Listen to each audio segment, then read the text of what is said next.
प्रभु, क्या संसार में केवल सुख का होना संभव नहीं है?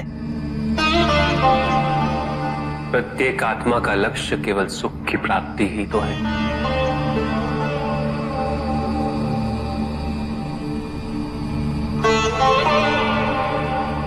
परमानंद की प्राप्ति। किंतु हम सुख नहीं,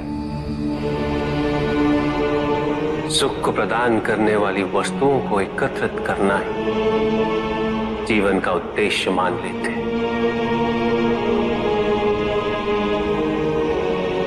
ये समस्त संसार माया है, सब कुछ नश्वर है।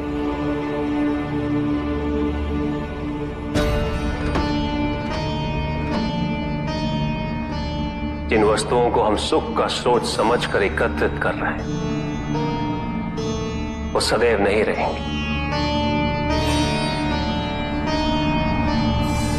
जो व्यक्ति सत्य को जानते हुए भी लोभ का परित्याग नहीं करते,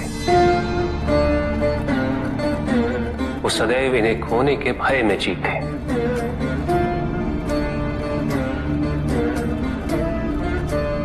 और जो व्यक्ति सत्य को जानते ही नहीं, वो अहंकार में जीते।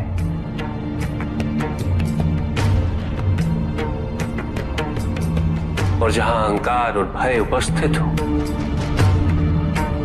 वहां सुख कैसे रह सकता?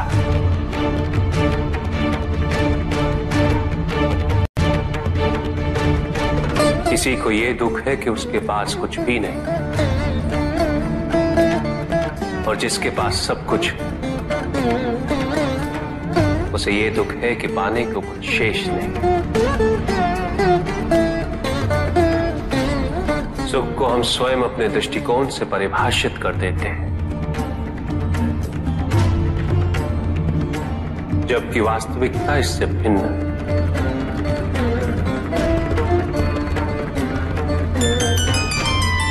इसलिए आवश्यकता है अनासक्त रहने की।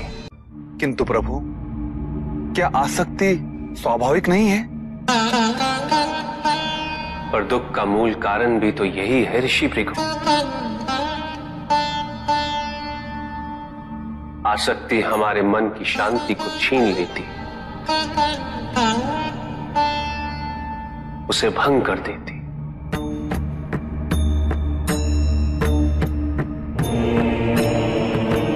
हमारी बुद्धि को स्थिर नहीं रहने देती, उसे चंचल बना देती।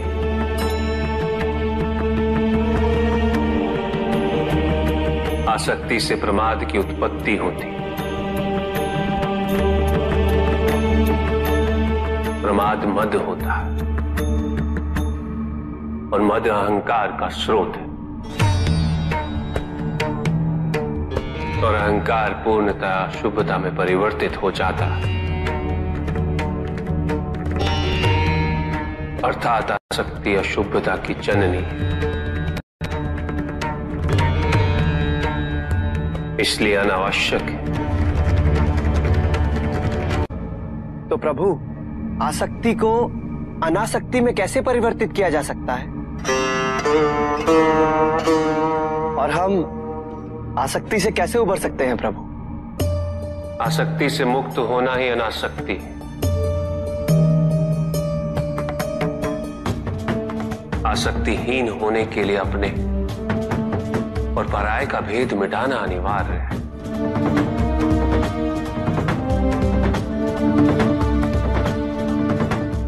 और यह तभी संभव होगा जब हम सुख की खोज बाहर नहीं, अपने भीतर करें।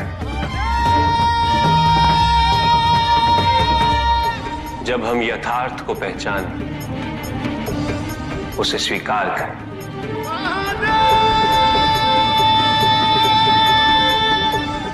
हम अपने सुख को सांसारिक तत्वों से परिभाषित नहीं करें। जब तक हम ऐसा करते रहेंगे, हम बंधते जाएंगे। जब हम स्वयं अपने भीतर झांकना आरंभ करेंगे, हमारी मुक्ति का मार्ग स्वतः प्रशस्त होता जाएगा। महादेव, आपने हमें दुख का कारण तो बता दिया, किंतु हम भय के बारे में भी जानना चाहते हैं।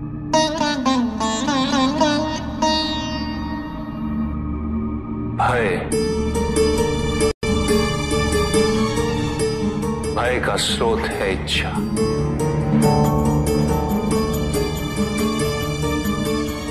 पाने की इच्छा होगी तो उसे खोने का भय भी होगा।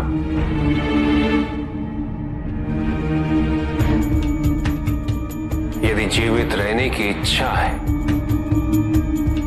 तो मृत्यु का भय भी अवश्य होगा।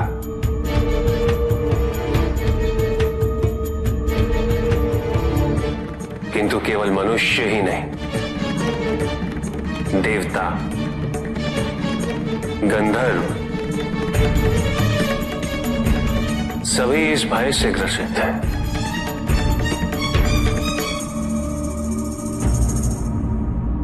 क्योंकि इच्छाओं से मुक्त कोई भी नहीं।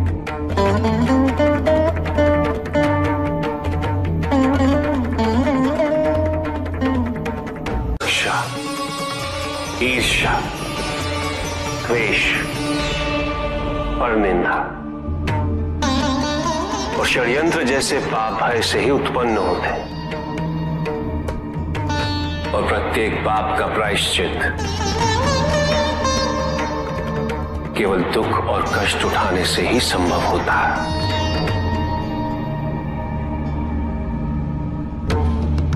इसलिए भय भी अंत में दुख का कारण बन जाता है।